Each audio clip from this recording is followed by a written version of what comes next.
Hello friends, welcome to my YouTube channel. आज की class में हम कुछ ऐसे वाक्यों को इंग्लिश में बनाना सीखेंगे जिन्हें आप सीखकर अपनी डेली लाइफ में इंग्लिश को और भी ज़्यादा इम्प्रूव कर सकते हो और एडवांस इंग्लिश का यूज़ करके अपनी इंग्लिश को इम्प्रेसिव, अट्रैक्टिव आप बना सकते हो। तो फ्रेंड्स, ये अक्सर आप अपनी डेली लाइफ में इस तरह के वाक्य बोल जाते हैं, जैसे कोई बात नहीं, जाने दो उसे, या फिर कोई बात नहीं, मैं खुद कर लूँगा, या फिर कोई बात नहीं, पैसे बाद में दे देना, या फिर कोई बात नहीं, हम कल मिल लेंगे। तो फ्रेंड्स, आपने इन सभी वाक्यों में नोटिस किया कोई बात नहीं हर वाक्य में बार बार रिपीट हो रहा है। तो इस तरह के वाक्यों को इंग्लिश में कैसे बोला जाता है आज की क्लास में हम सीखेंगे। सबसे पहले हम जान लेते हैं कोई बात नहीं, जो वाक्य में हर वाक्य में बार बार ये शब्द रिपीट हो रहा है, कोई बात नहीं, कोई बात नहीं, इसको हम इंग्लिश में क्या बोलते हैं। फ्रेंड्स, अगर आप कोई बात नहीं का इंग्लिश में मीनिंग जानते हैं तो आप मुझे अभी कमेंट करके बताते हैं। तो आइए अब इन सभी वाक्यों को इंग्लिश में बनाना सीखते हैं और एक अच्छा स्ट्रक्चर, जो एडवांस इंग्लिश का जो स्ट्रक्चर होता है वो भी हम समझते हैं।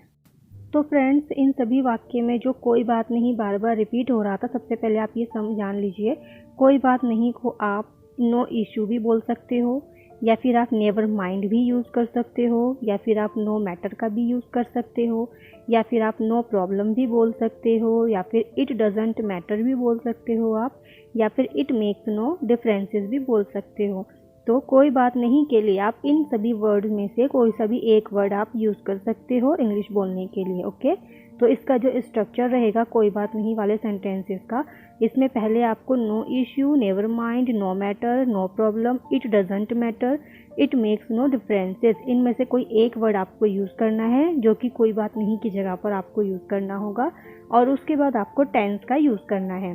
पहले आपको नो इश्यू, इनमें से कोई एक वर्ड यूज़ करना है जो कि कोई बात नहीं की जगह पर आ जाएगा, और उसके बाद आपको टेंस यूज़ करना है। ओके, आई होप फ्रेंड्स आपको ये स्ट्रक्चर समझ में आया होगा। अब हम इसी स्ट्रक्चर की सहायता से इन सभी वाक्यों को इंग्लिश में बनाना सीखेंगे।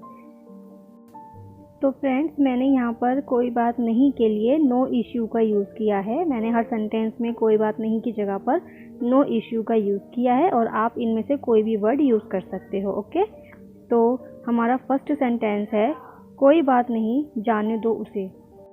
कोई बात नहीं, जाने दो उसे। अब आप इसको इंग्लिश में कैसे बोलोगे? पहले आप लिखोगे कोई बात नहीं की जगह पर आप लिखोगे नो इश्यू। मैंने आपको फिर से बताया, मैंने नो इश्यू लिखा है। आप इसमें से कोई सा भी वर्ड यूज़ कर सकते हो, never mind, no matter, no problem, इनमें से कुछ भी आप वर्ड यूज़ कर सकते हो। ओके, नो इश्यू, कोई बात नहीं की जगह पर नो इश्यू, और उसके बाद आ जाएगा टेंस। टेंस क्या है? जाने दो उसे। जाने दो उसे, इसको हम बोलेंगे let him go. No issue, let him go, जाने दो उसे। गो का मतलब होता है जाना, और हिम का मतलब होता है उसे। कोई बात नहीं, जाने दो उसे। No issue, let him go. No issue, let him go. I hope friends आपको ये समझ में आया होगा। अब इसी तरह से आपको अगला वाक्य बनाना है, और इन सभी सेंटेंसेस को जो मैंने स्ट्रक्चर आपको अभी समझाया, इसे आप अच्छे से याद कर लीजिएगा, क्योंकि आप इसका स्ट्रक्चर याद करोगे तभी आप इस तरह के वाक्य को इंग्लिश में बना पाओगे और बोल भी पाओगे। तो फ्रेंड्स, हमारा नेक्स्ट सेंटेंस है, कोई बात नहीं, मैं खुद कर लूँगा। कोई बात नहीं, मैं खुद कर लूँगा। अब आप इसको इंग्लिश में कैसे बोलोगे? पहले आप लिखोगे कोई बात नहीं की जगह पर आप लिखोगे नो इश्यू।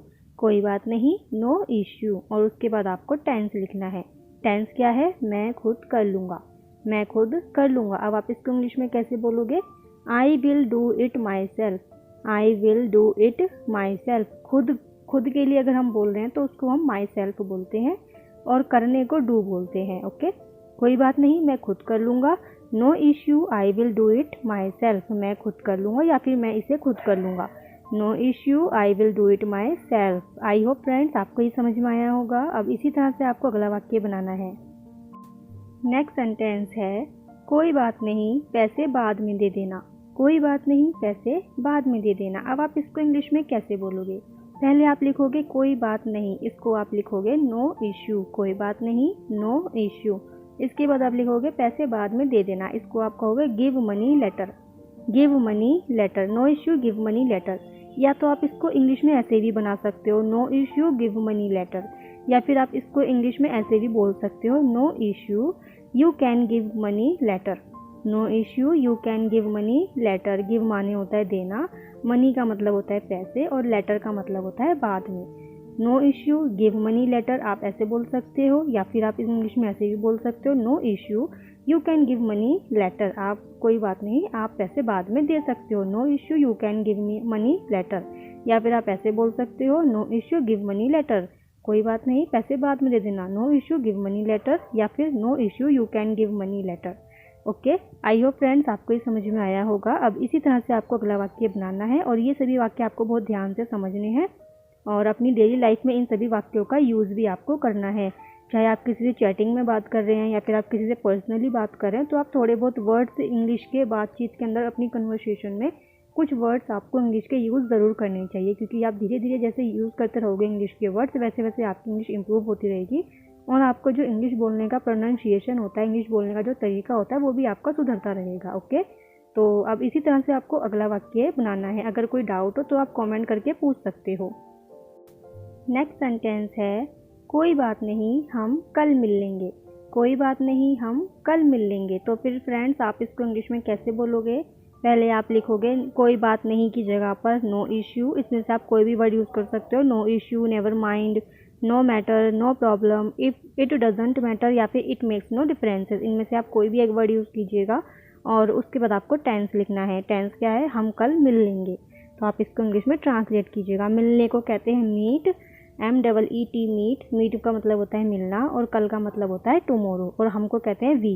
अब आप इसको इंग्लिश में ट्रांसलेट कीजिएगा और कमेंट करके आप मुझे ज़रूर बताइएगा, क्योंकि आप कमेंट करोगे तभी मुझे पता चलेगा कि आपको वीडियो समझ में आई है या नहीं आई। वो कैसे पता चलेगा? जब आप कमेंट करोगे आपका आंसर चेक किया जाएगा, तभी वो पता चलेगा कि आपको इंग्लिश आई है समझ में, ये वीडियो समझ में आई है या फिर नहीं आई है। ओके, तो आप कमेंट करके ज़रूर बताइएगा। आई होप फ्रेंड्स आपको ये वीडियो समझ में आई होगी। इसी तरह की और वीडियोस को देखने के लिए आप हमारे चैनल को सब्सक्राइब करें, वीडियो को लाइक करें, शेयर करें। मिलते हैं अब नेक्स्ट वीडियो में। Bye bye, take care.